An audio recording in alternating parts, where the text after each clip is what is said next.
묵도하시겠습니다. 찬송하리로다. 하나님 곧 우리 주 예수 그리스도의 아버지께서 그리스도 안에서 하늘에 속한 모든 신령한 복을 우리에게 주시되 곧 창세전에 그리스도 안에서 우리를 택하사 우리로 사랑 안에서 그 앞에 거룩하고 흠이 없게 하시려고 그 기쁘신 뜻대로 우리를 예정하사 예수 그리스도로 말미암아 자기의 아들들이 되게 하셨으니 이는 그가 사랑하시는 자 안에서 우리에게 거저 주시는 바 그의 은혜의 영광을 찬송하게 하려는 것이라. 우리는 그리스도 안에서 그의 은혜의 풍성함을 따라 그의 피로 말미암아 속량 곧 죄사함을 받았느니라. 이는 그가 모든 지혜와 총명을 우리에게 넘치게 하사 그 뜻의 비밀을 우리에게 알리신 것이요 하늘에 있는 것이나 땅에 있는 것이다 그리스도 안에서 통일되게 하려 하십니다. 모든 일을 그의 뜻의 결정대로 일하시는 이의 계획을 따라 우리가 예정을 입어 그 안에서 기업이 되었으니 이는 우리가 그리스도 안에서 전부터 바르던 그의 영광이 찬송이 되게 하려 하십니다. 아버지 하나님, 우리에게 주신 이 신령한 복을 우리가 더 깊이, 더 크게, 더 높게 알기를 원합니다. 예수 그리스도 안에서 하나님의 아들들이 된 이 은혜의 영광을 우리가 올바르게 알고 또 우리가 인생 동안에 그 은혜의 찬송을 잘 배우고 돌아가는 그런 우리들이 되게 하여 주옵소서. 우리 주 예수님 이름으로 기도합니다. 아멘. 오늘 말씀은 요한복음 14장 1절에서 4절입니다. 요한복음 14장 1절에서 4절 짧으니까 함께 읽도록 하겠습니다. 너희는 마음에 근심하지 말라. 하나님을 믿으니 또 나를 믿으라. 내 아버지 집에 거할 곳이 많도다. 그렇지 않으면 너희에게 일렀으리라. 내가 너희를 위하여 거처를 예비하러 가노니 가서 너희를 위하여 거처를 예비하면 내가 다시 와서 너희를 내게로 영접하여 나 있는 곳에 너희도 있게 하리라. 내가 어디로 가는지 그 길을 너희가 아느니라. 아멘. 오늘 본문에 보니까 주님께서 우리에게 근심하지 말라고 하십니다. 근심하지 마라. 그런데 왜 우리는 근심하면서 살고 있을까요? 우리뿐 아니라 세상을 살면서 근심하지 않고 살아가는 사람은 없죠. 자, 그렇다면은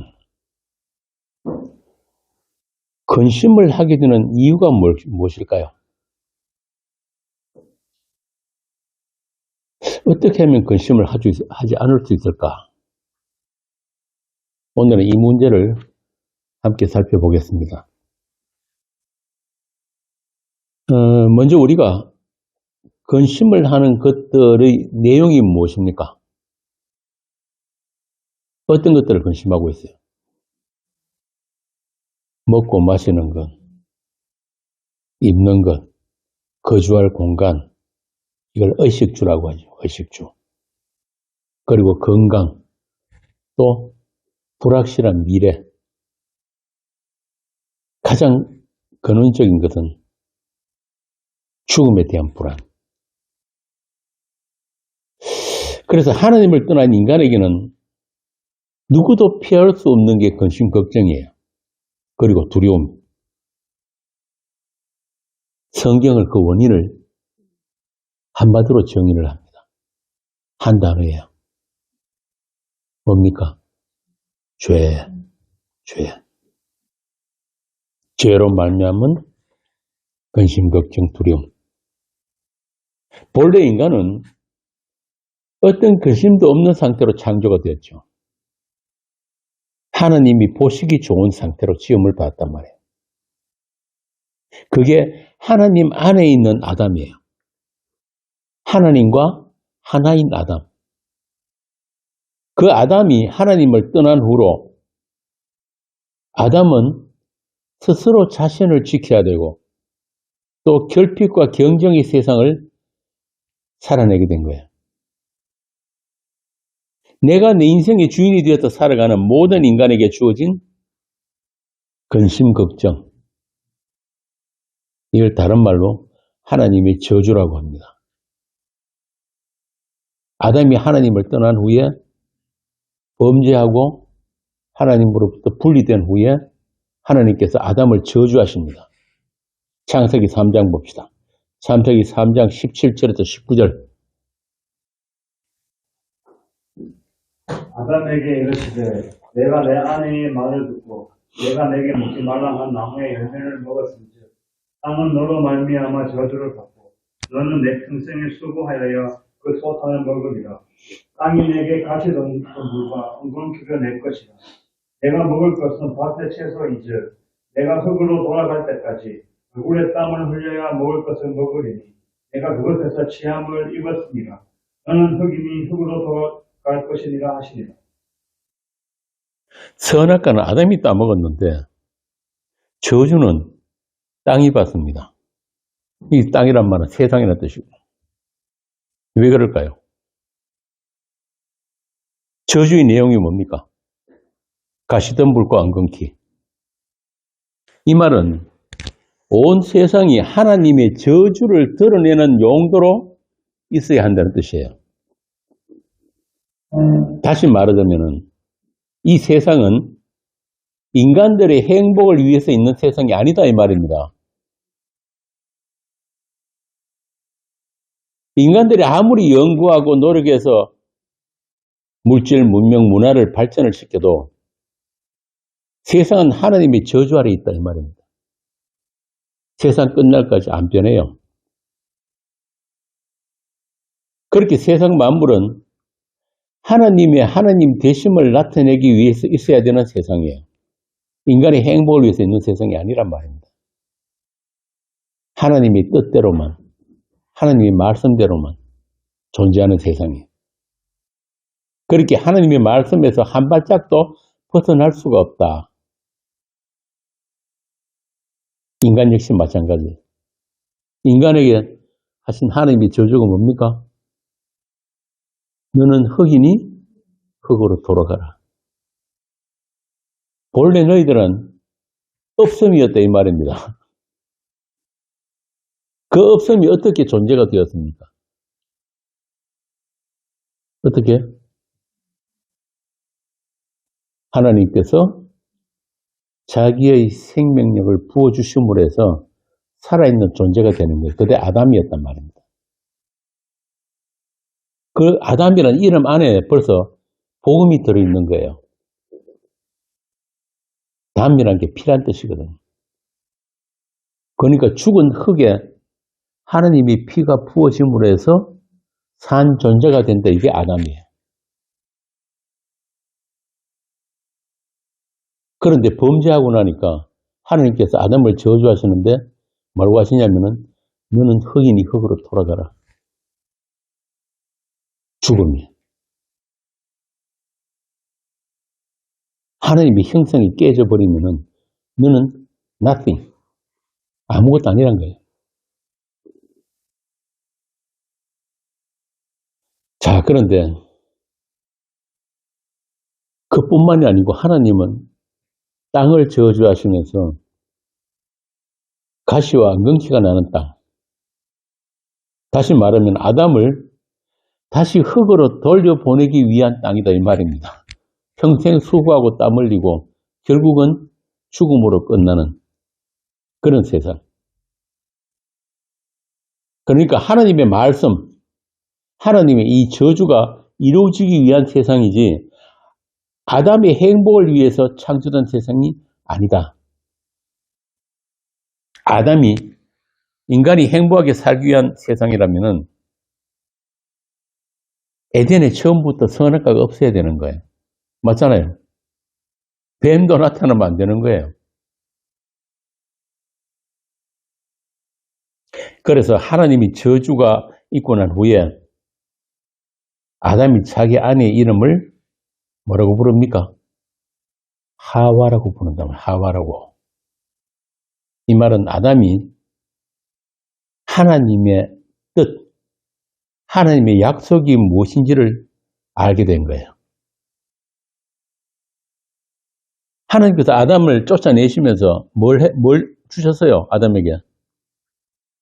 가죽 신발을 입혔잖아요. 그게 제일 처음 나타난 복음이거든요. 그래서 이 아담은 반드시 그 선악과를 따먹고 생명나무이신 예수 그리스도께로 가서 완성이 되는 아담이에요. 이게 하나님께서 자기 형상으로 지으신 아담이란 말이에요. 그래서 이 아담이 하나님부터 떠나서 에덴으로부터 쫓겨난 후에 가죽 치마를 입고 자기 아내를 하와라고 부르었다는 것은 여기 창세기 3장 15절에 보면은 하나님의 약속이 있었잖아요. 한번 봅시다. 하나님이 뭐라고 약속하셨는지. 그 약속이 무엇인지를 알아먹었다는 거예요. 내가 너로 여자와 원수가 되게 하고 내 후손도 여자의 후손과 원수가 되게 하리니 여자의 후손은 내 머리를 상하게 할 것이요 너는 그의 발꿈치를 상하게 할 것이니라 하시고. 이거란 말이에요. 뱀의 후손과 여자의 후손. 이 약속을 알았단 말이에요. 하와가 무슨 뜻이라고? 모든 산자의 어머니. 아담은 하나님이 저주 안에 담겨 있는 그 생명의 약속을 알았던 거예요. 하나님의 약속은 하나님이 지키시는 약속이구나. 우리는 그 약속의 대상이 아니구나. 하나님의 약속의 대상은 따로 있구나. 여자의 후손으로 오실 그리스도라는 그 약속을 아담이 바라보게 된 거예요. 그래서 자기 아내를 하와라고 부른 겁니다. 산자의 어미. 자, 이제 다시 본문으로 돌아와서 예수님께서 제자들에게 근심하지 마라. 하나님을 믿으니 나를 믿어라. 이 말은 하나님의 약속, 아담에게 주신 그 약속, 그 하나님의 약속을 이루기 위해서 내가 있다는 겁니다. 그 이야기를 지금 하시는 거예요. 그러니까 너희들이 근심을 내가 알고 있는데 그건 너희들이 근심할 일이 아니다 이 뜻입니다. 근심하지 말라는 말은 그러니까 내가 너희들 근심하는 거 그거 아는데 그 근심의 내용들을 내가 다 해결해 주겠다 그런 뜻이 아니고 그거는 너희들 네 소관 아니다. 인간은 근심할 자격조차 없어요. 왜? 하나님부터 분리된 산 존재가 아니기 때문에 모른단 말이에요. 생명에 대해서도 모르고 하나님에 대해서도 모르고 아무것도 모르는 그런 자들이 근심하지 말아야 될 것들을 근심하고 있는 거예요. 그러니까 벌써 여기서부터 제자들하고 예수님이 소통이 안 되고 있죠. 근심의 내용이 다르단 말이에요. 이것은 하나님과 나 예수의 문제지 너희들이 알 수도 없고 개입할 수도 없는 일이다. 물론 제 아들은 못 알아듣습니다. 지금 무슨 말인지. 너희들은 하나님의 약속이 대상이 아니기 때문에 하나님의 약속의 상대는 나 성자 예수 그리스도이며 그 약속을 이루는 것도 내가 할 일이다. 이 말씀을 하시기 전에 13장에 보면 예수님이 그러십니다. 내가 가는 곳에 너희들은 아무도 오지 못한다. 그러니까 베드로가 묻죠. 주여 어디로 가시나이까? 쿠오바디스 도미네. 내가 가는 곳에 네가 지금은 따라올 수 없지만은 후에는 따라오리라. 그러니까 베드로가 다시 이야기합니다.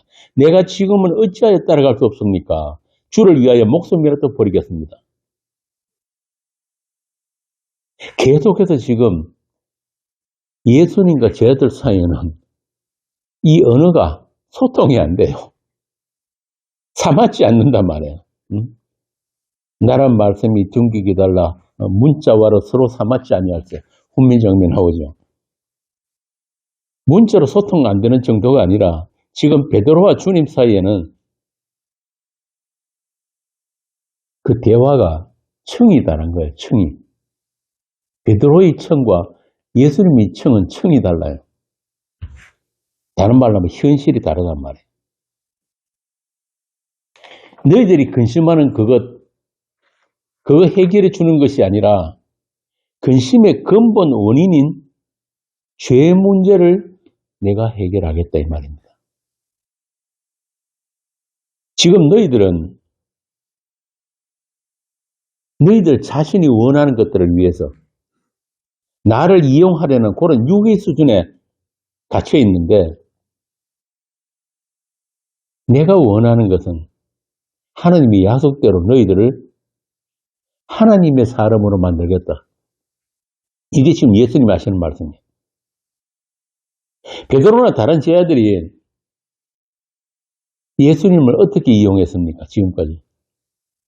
예수님이 겟세마네 동산에서 그렇게 피를 흘리면서 그렇게 기도를 할 때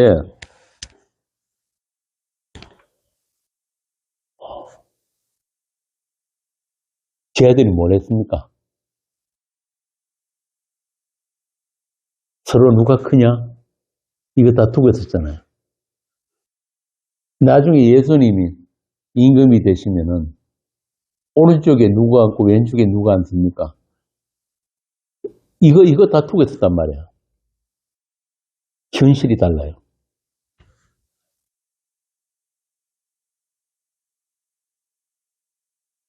그러니까 베드로가 지금 죽기까지 예수님을 쫓겠다는 것은 결국은 누굴 위한 거야? 자기를 위한 거야. 자기를. 나를 위해서. 그래서 예수님 보고 당신 죽으면 안 된다고 말했단 말입니다. 당신이 죽어버리면 그동안 우리는 부모, 자식, 형제 다 내병기치고 생업 다 버리고 당신을 쫓았는데 우리는 어떻게 되냐 이 말입니다. 그러니까 당신은 무리도 걸을 수 있고 병자도 고칠 수 있고 귀신도 쫓아내고 죽은 자도 다 살렸으니까 그런 당신이 왜 지금 죽으려고 합니까? 이 말이에요. 안 돼. 죽으시면 안 돼요. 요게 인간들이 수준이란 말입니다. 이게 태생적인 종교인들의 민낯이에요. 예수를 믿어도 나를 위해서 믿고 하나님을 섬겨도 나를 위해서 섬겨. 그러니까 근심할 수밖에 없다는 이 말입니다.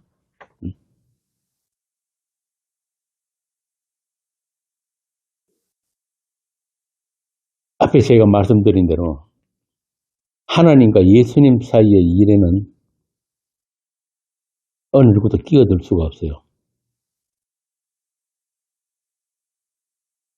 예수님이 십자가 지시기 전에는 세상에 속한 인간들, 세상에서 난 어느 인간과도 예수님은 접촉이 안 돼요. 같이 밥 먹고 같이 생활하고 3년을 같이 따라다니는 제자들까지도 그 예수님을 몰랐단 말입니다. 예수님 말씀을 못 알아들었어요. 그러니까 대화가 안 될 수밖에 없죠. 예를 들면은 베드로가 아주 기특한 신앙 고백을 했죠. 주는 그리스도시요 살아계신 하나님의 아들입니다. 그러니까 예수님 뭐라고 하십니까? 그것을 알게 하신 이는 아버지시다. 니한테서 나오는 거 아니다 이 말입니다. 이렇게 기특한 소리를 했는 베드로가 돌아서서 어떻게 됩니까? 꾸중 듣잖아요. 사단아 물러가.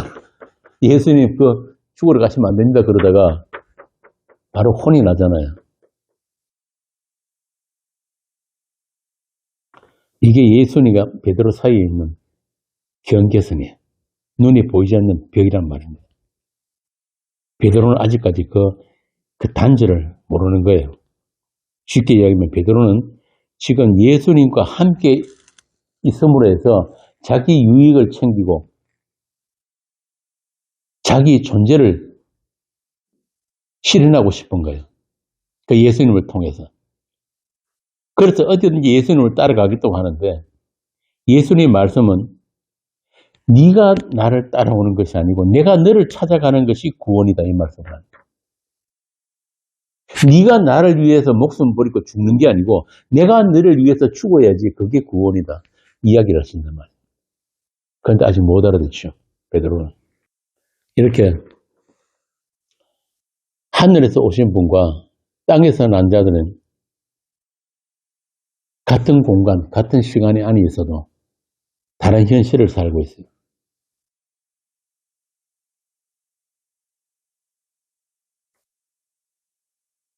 베드로는 네가 나를 위해서 죽는다고 하는데 네가 나를 위해서 골몇 번 죽어도 그거는 죽은 자의 죽음일 뿐이다 이 말입니다. 진짜 생명이 있는 자가 피를 흘려야지 너희들이 살게 되는 거야. 너를 하나님의 저주, 그 하나님의 심판으로부터 구원하는 그 일을 위해서 내가 세상에 왔고 또 그 일을 마치고 아버지께로 돌아가게 되면은 그때에는 너희들이 나와 함께 할 수 있는 거처가 마련이 된다.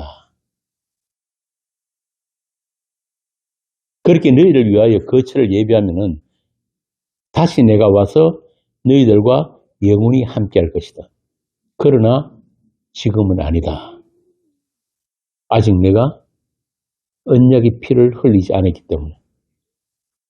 그러나 때가 되면 너희들이 나를 알고 또 나를 위해서 할 일이 무엇인지도 알게 될 것이다.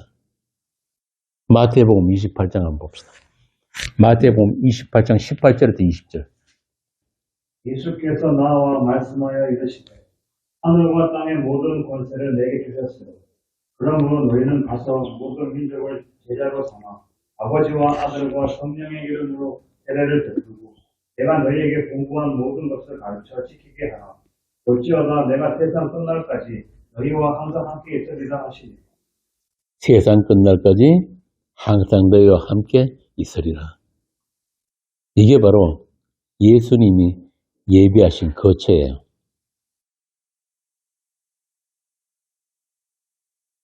바꿔 말하면은 그 천국은 우리가 흔히 예수님이 거처를 예비했다 그러면 우리가 죽어서 가는 그 천국을 알고 있잖아요. 그게 아니란 말이에요. 이 세상 끝날까지 자기 사람들과 함께 하시는 거예요. 이제는 예수 저기 계시고 나 여기 있고가 아니고 그 예수가 그리스도의 영으로 우리 안에 들어와 버리시단 말이에요. 그 얘기를 하신 거예요. 그게 영혼까지예요.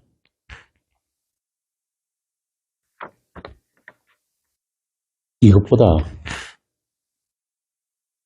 더 기쁘고 감사한 게 없는 거예요. 이 선물을 받았으면 다 받은 거란 말입니다. 다시 말하면 하나님을 내어주신 거예요, 우리에게.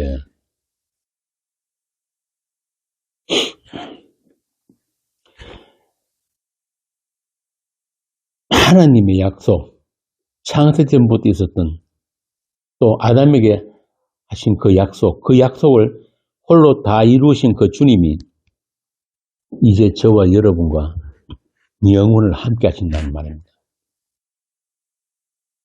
베드로가 죽기까지 주님을 쫓겠습니다 해도 안 된다 했던 그 주님이 이제 우리의 의지나 우리의 열심이나 자격이나 어떤 조건과 상관없이 이제 여러분과 함께 하시는 거예요. 영원토록. 이게 창세전부터의 하나님의 약속이고 이 땅에 오신 그 하나님이 다 이루신 약속의 결과물로 주님과 우리가 하나가 됐단 말입니다. 하나. 그게 그리스도의 몸된 교회입니다. 교회란 그런 거예요. 교회는 그의 몸이니 만물 안에서 만물을 충만케 하시는 이의 충만입니다. 다시 말하면 그의 몸인 여러분들이 아니면 하나님 안 되시기로 했단 말입니다. 하나님 스스로 충만치 않기로 하셨다 이 뜻이거든요. 이게 하나됨이에요. 이렇게 흑인, 본래 틱거리고 없으면 우리를 하나님적인, 하늘적인 존재로 완성하시는 그 일을 다 마치시고 그분이 이제 우리와 함께 하신다. 영원토록. 이렇게 하나님의 일은 하나님이 다 이루신 거예요. 그리고 그 사랑의 열매로서 그의 몸된 교회가 탄생하게 된 거예요. 어떻게? 그의 죽음 안에서. 하나님이 자궁 안에서. 그래서 여러분들이 그 사랑의 아들이 나라란 말입니다. 이 땅에 존재하는 그 하나님 나라예요. 세상은 알 수도 없고 세상에는 감추어져 있지만, 그래서 그 나라를 지금 살고 있는 사람들이 죽었어도 그 나라로 가는 거란 말입니다. 우리가 아직도 이 세상에 있는 것은 그 은혜의 영광이 어떠한 영광인지를, 또 그 은혜의 영광을 찬송하는 그 노래를 배우는 기간이 우리 인생이에요.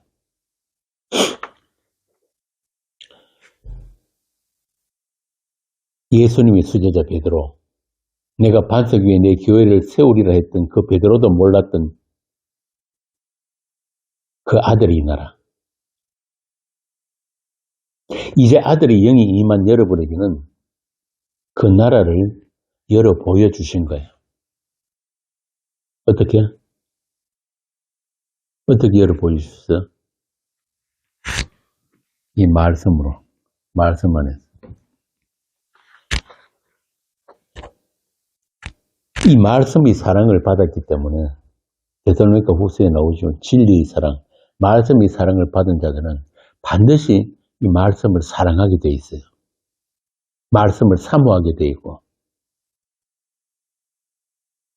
그래서 우리가 하나님을 사랑한다고 할 때 율법 내용이 그거잖아요. 하나님 사랑, 이웃 사랑인데, 우리가 하나님을 사랑한다고 할 때 보이지도 않는 하나님을 사랑할 수가 없잖아요.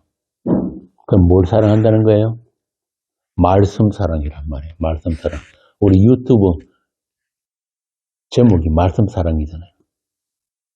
말씀을 사랑하는 자들을 하나님을 사랑하는 것으로 여겨주신단 말입니다. 뭐 기도하는 중에 사랑하는 딸아 그러고 갑자기 나타나가지고 그런 거 아니란 말입니다. 성도들은, 예수 믿는 자들은 일평생 동안 이 말씀이 사랑을 받게 돼 있어요. 그래서 그 일생 동안 이 말씀으로 채워지는 거예요. 그래서 마침내 우리가 그 나라에 가면은 하나님이 우리를 뭐라고 부르신지 아세요? 말씀이라고 한다니까, 말씀. 진리가 되는 거예요.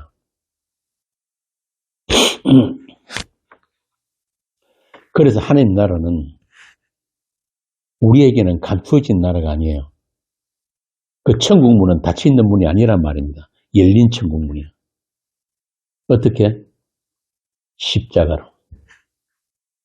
그 천국문은 예수님이 십자가 안에 있기 때문에. 시편 24편 한번 봅시다.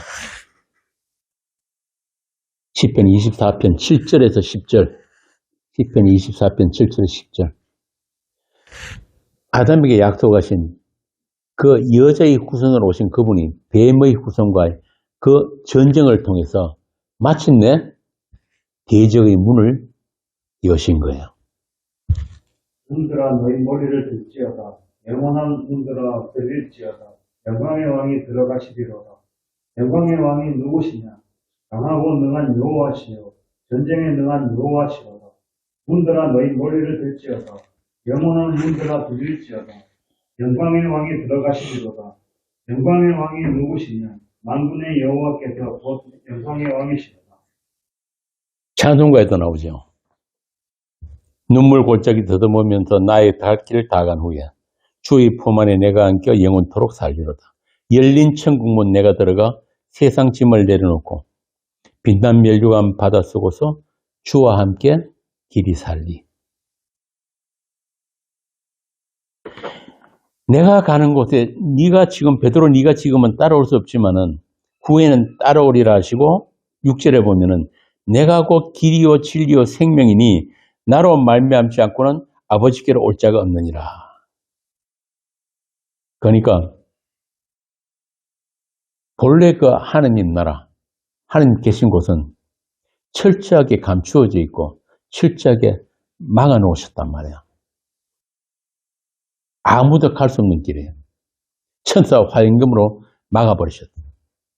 왜? 죄인들은 아무도 못 가는 곳이기 때문에.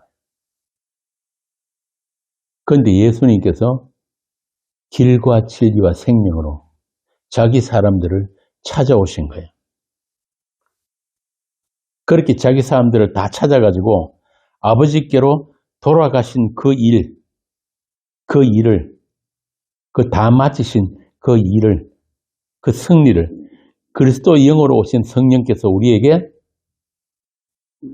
알게 하시고 또 믿게 하시고 우리의 눈과 귀를 열어서 보게 하시고 찬송하게 하게 하시는 거예요. 무엇을 통해서? 말씀 안에서. 말씀 안에서. 그래서 요한복음 처음에 나오잖아요. 예수님을 어떻게 표현합니까? 태초부터 계신 그분이 말씀이 하나님과 함께 계셨는데 그 말씀이 육신이 되어서 우리에게 나타나셨다고 하는 거예요. 그래서 이 똑같은 성경 말씀, 똑같은 한국말, 문자로 되었는 이 말씀이 하나님의 영, 진리의 영이 임한 우리들에게만 이게 예수로 읽혀지는 거예요. 생명으로 읽혀진단 말이에요.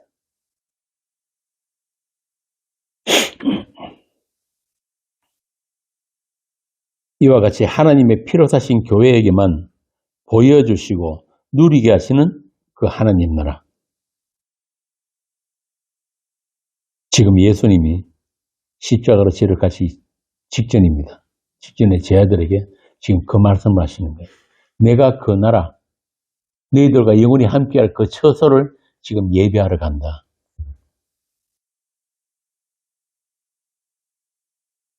그래서 우리를 사랑하시되 끝까지 사랑하신 그 사랑이 얼마나 크신 능력이고 영광인지를 알게 하시려고 그리스도 안에 있는 그 사랑에서 우리를 끊을 수 없다는 것을 확인시켜 주시기 위해서 환난이나 공고나 핍박이나 기근이나 적신이나 위험이나 칼까지도 때로는 우리에게 허락을 하시는 거예요. 그게 로마서 8장이잖아요. 우리가 아직 인생을 살아야 하는 이유란 말입니다. 그게. 이유가 뭐라고요? 그 크신 사랑, 그 은혜의 영광이 무엇인지를 우리 수준에 맞게 우리가 체휼하고 또 고백하고 찬송하게 하시는 거예요. 그게 우리 인생에 사는 목적이에요. 심지어 어떤 죄를 지어도 어떤 악행을 저질러도 그것으로 하나님이 사랑해서 끊어질 수 없다는 것을 알게 되는 것이 바로 성도들의 인생살이입니다. 그래서 그들이 읽는 성경 말씀은 세상 종교인들과 같을 수가 없어요. 성도가 아는 예수 십자가는 세상이 아는 것과 같을 수가 없단 말입니다. 욥기에 보면은 욥의 문제가 뭐냐면은 자기가 있어야 할 자리를 모르는 거예요.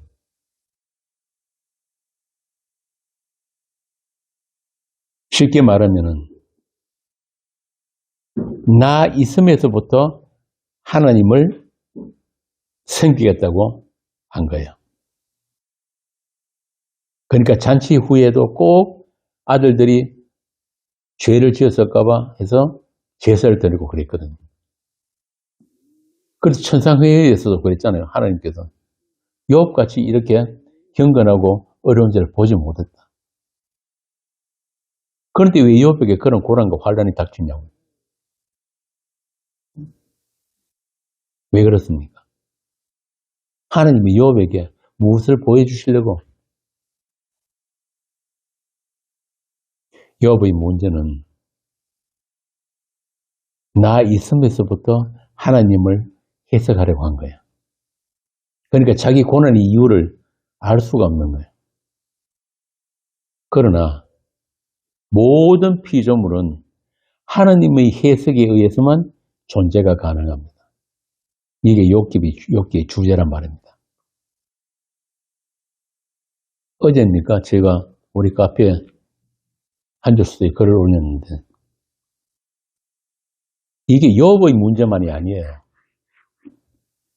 선악과를 따먹고 하나님을 떠난 모든 인간들의 문제란 말이에요. 어느 인간치고 나 여기 있음을 스스로 부정할 수 있는 인간은 없어요. 데카르트가 그랬죠. 나는 사고한다. 고로 나는 존재한다. 그러니까 내가 있다는 이 사실보다 진짜 현실은 없는 거예요. 그러다 보니까 하나님과의 관계에서도 자기 중심적인 신앙을 당연한 것으로 여기게 된단 말입니다. 모든 것들을 다 자기 중심으로 생각하고 자기 중심으로 판단하고 모든 원인이 나로부터 있고 그 결과물도 내가 챙기는 거예요. 그런데 성경은 그렇게 이야기하지 않거든요. 모든 원인이 어디 있어요? 하나님의 약속에 있는 거예요. 그리고 모든 결과도 하나님이 챙기신단 말입니다. 나 여기 있고 하나님 거기 있고. 이게 뭐냐면 선악과 따먹은 아담에게서 난 모든 인류의 탈선이에요. 탈선. 그래서 현대 기독교가 기복주의, 성공주의, 합리주의 이런 게 빠진 것도 인간이 처음 자리를 잊어버리고 천지 만물의 주인이신 하나님과 거래해 보겠다는 그런 주체의식에서 나온 악행이란 말입니다. 한번 보세요. 세상 교회 다니는 교인들. 내가 좋아하는 것 아마 하나님도 좋아할 거야. 내가 귀하게 여기는 것들을 바치면 하나님이 그에 상응한 복을 주실 거야. 이게 오늘날 기독교예요.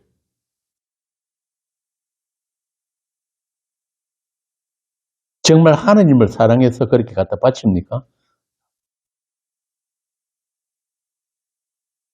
이 현세의 복에다가 사후의 영생까지 꿈꾸는 그런 탐심, 우상숭배. 그런데 이 천지 만물이 다 하나님의 것이라는 것을 인간만 모르고 있는 거예요.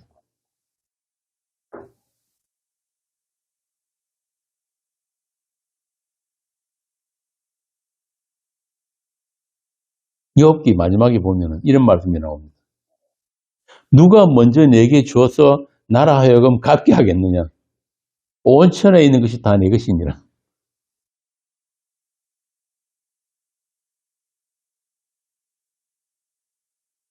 이 범죄한 인간들, 죄에 어임된 인간들만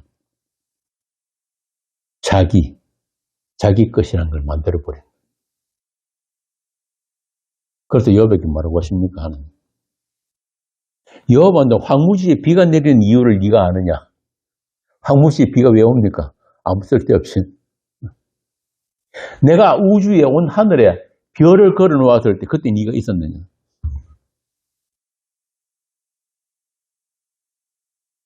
하나님은 욥에게 너의 처음 자리가 어딘지를 알게 하신 거예요.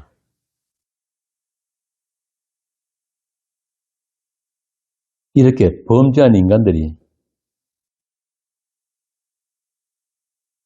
이 천지 만물이 다 하나님의 것이라는 걸 모르고 뭘 내가 하나님께 들여서 바쳐서 내가 열심히 내 시간과 땀을 흘려서 무언가를 하나님께 얻어내겠다고 하는 것. 이런 하나님과 거래하겠다는 것. 이게 죄인들란 말입니다. 오늘날 세상 교회 보세요. 사람들이 많이 모이고 수천 명, 수만 명 모여가지고 또 교회에 돈이 쌓이고 부동산이 늘어나고 교세가 확장되고 이런 걸 뭐라고 합니까? 하나님께 영광. 이렇게 교회마저도 자기 영광, 자기 숭배에 빠진 이 세대가 악한 세대예요. 악한 세대. 갈라디아서 1장에 나오니까 악한 세대란 말입니다. 그래서 이 악한 세대를 살고 있는 우리는 하나님 앞에 세워진 욥. 하나님 벌써 욥아, 너 지금 내 앞에 똑바로 한번 서봐. 대장부답게 앞에 한번 서봐. 그 욥에게 주신 말씀을 새겨볼 필요가 있단 말입니다. 하나님의 하나님 되심을 제대로 아는 것. 이게 우리의 구원이에요. 유일하신 하나님과 그의 보내신 자 예수를 아는 것. 이게 영생이란 말입니다. 그래서 로마서 11장에서 사도 바울은 이렇게 찬송을 합니다. 하나님이 모든 사람을 순종하지 아니하는 가운데 가두어 두심은 모든 사람에게 긍휼을 베풀게 하심이로다. 그러니까 너희들이 존재는, 인간의 존재는 하나님의 그 불쌍히 여기심, 은혜, 자비, 사랑, 긍휼, 그 부어주시는 생명력으로만 너희들이 있습니다, 이 말입니다. 깊도다 하나님이 지혜와 지식이 풍성하며 그의 판단은 헤아리지 못할 것이며 그의 길은 찾지 못할 것이로. 누가 주의 마음을 알았느냐? 누가 그의 모사가 되었느냐? 누가 주께 먼저 들어서 갚으심을 받겠느냐? 이는 만물이 주에게서 나오고 주로 말미암고 주에게로 돌아갑니다. 그에게 영광이 세세 있을지어다. 아멘. 욥에게 하신 그 말씀을 신약의 이 사도가 다시 풀어서 설명해 주는 거예요. 이렇게 모든 하나님의 사람들은, 하나님의 형상으로 지어진 아담은 예수 그리스도 안에 있는 그 긍휼, 곧 그의 피가 부어져서 완성이 된 그 아담이란 말입니다.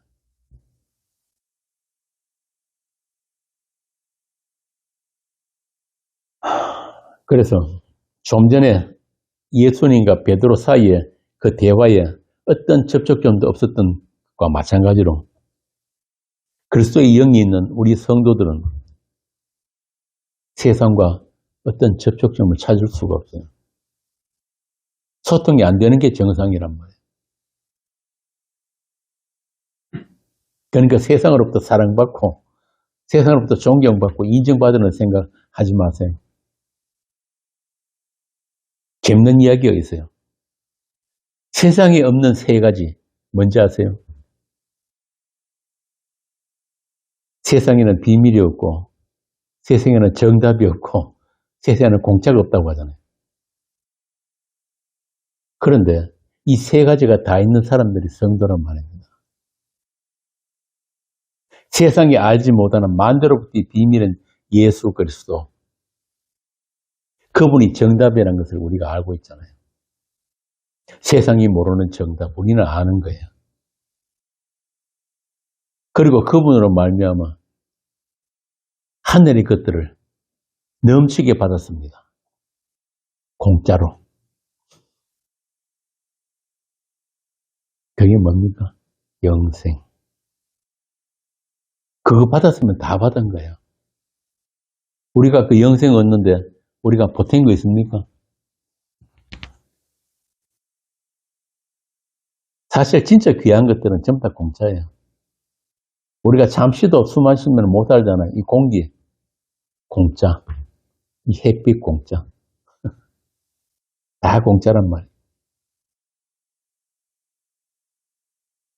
어떤 가수가 공짜란 노래 제목이 공짜인데 그 마지막에 그러더라고. 당신의 웃음도 공짜.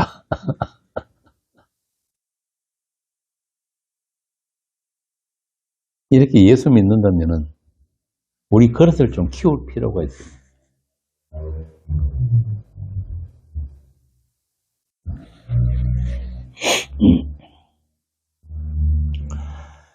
자, 이렇게 하나님께서는 우리에게 세상을 해석할 수 있는 다른 눈을 주셨어요. 사람이 이성이나 신학으로 알 수 없는 것들, 어떤 원어나 어떤 해석학으로도 열리지 않는 그 진리의 세계, 그걸 우리에게 열어주셨단 말입니다. 영원토록 우리와 함께 하시는 그 주께서 지금 저와 여러분과 함께 동행하시면서 말씀하시고 가르치시고 꾸짖으시고 또 믿음이 뛰어 우리를 묶어서 아버지께로 인도하고 계신 거예요.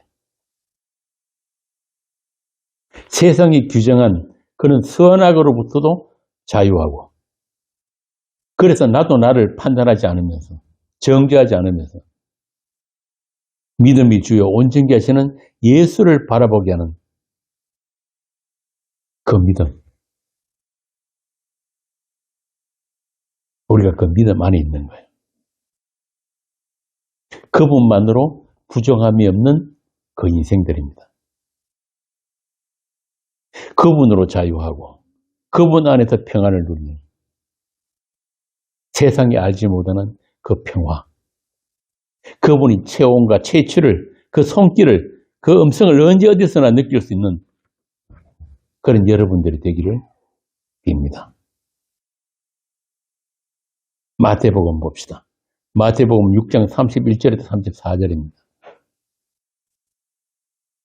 마태 6장 31절에서 34절. 그러므로 염려하여 이르기를 무엇을 먹을까 무엇을 마실까 무엇을 입을까 하지 말라. 이는 다 이방인들이 구한 것이다.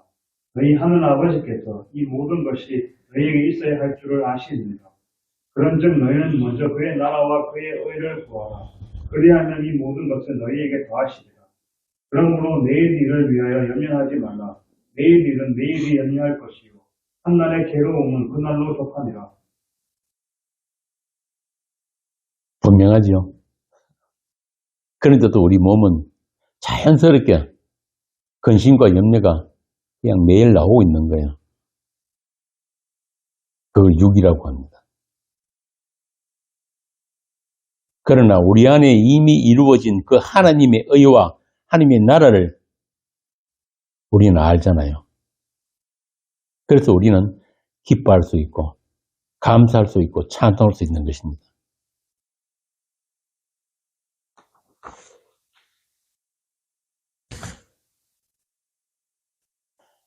너희는 마음에 근심하지 말라. 하나님을 믿으니 또 나를 믿으라. 근심할 수밖에 없는 우리 세상살이를 주님은 근심하지 말라고 하십니다. 이 말은 우리가 가지고 있는 문제들을 그 결핍을 다 해결해 주신다는 것이 아니고 뭘 주신다는 거예요? 믿음을 주시겠다는 거예요. 믿음을. 그래서 근심의 반대말은 근심 안 함이 아니에요. 풍족함이 아니라 근심의 반대말은 믿음입니다. 믿음. 그리스도 예수 안에 있는 그 믿음. 세상을 이기는 믿음이 이것이니 우리의 믿음이니라. 요한일서 5장 4절. 우리 안에 계신 예수님이 그 믿음이에요. 그리고 그 이김이에요. 그래서 우리가 다 지금 걷고 있는 이 광야길, 아버지 집으로 향해 가는 이 철로 역정에서 교회는 지체된 그 한 몸들이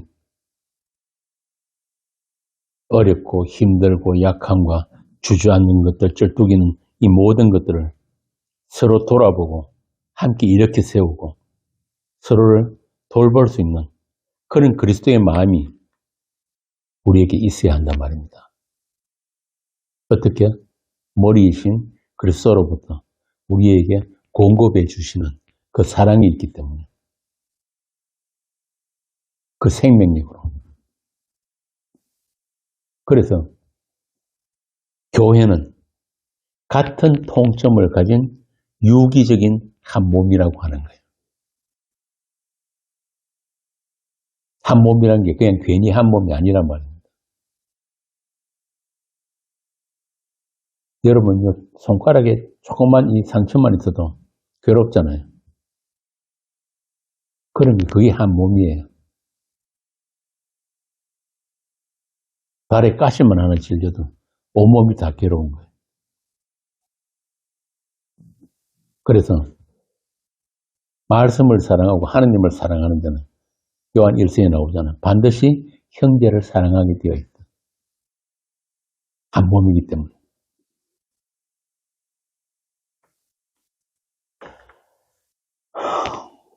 이미 우리가 지나온 그 길들, 그 광야 길들에는 돌아보면은 그 자욱자욱마다 우리 집이 주님의 피가 흘려져 있단 말입니다. 그리고 이제 얼마 남지 않은 그 광야길, 그 끝에는 우리를 기다리시는 그 아버지가 계십니다. 탕자처럼 그 동네 입구에 서서 아들을 기다리시는 그 아버지를 우리가 알기 때문에 그 품에 안기는 그날까지 주께서는 우리를 한시도 잊어버리지 않으시고 졸지도 주무시지도 않으시면서 우리 손을 끌고 그 집으로 가실 것입니다. 그러니까 그 품에 안기는 그날까지 다들 힘내시고 잘 살아 계시면 되는 거예요. 기도하겠습니다. 아버지 하나님, 세상이 날로 악하고 참으로 믿음을 보기 힘든 그런 악한 세대를 우리가 살고 있습니다. 그러나 주님의 믿음 안에서 우리 안에 이루어진 하나님의 의와 하나님의 나라를 보게 하시는 그 소망을 주셨사오니 이 세상, 이 척박한 이 광야에 남은 날들을 믿음으로 사랑 안에서 그렇게 잘 살아낼 수 있도록 주님의 위로와 평안을 우리 모두에게 허락하여 주옵소서. 오직 믿음으로 근심으로부터 자유하는 그 이김이 우리 모두에게 있게 하여 주옵소서. 주 예수 그리스도 이름으로 기도합니다. 아멘.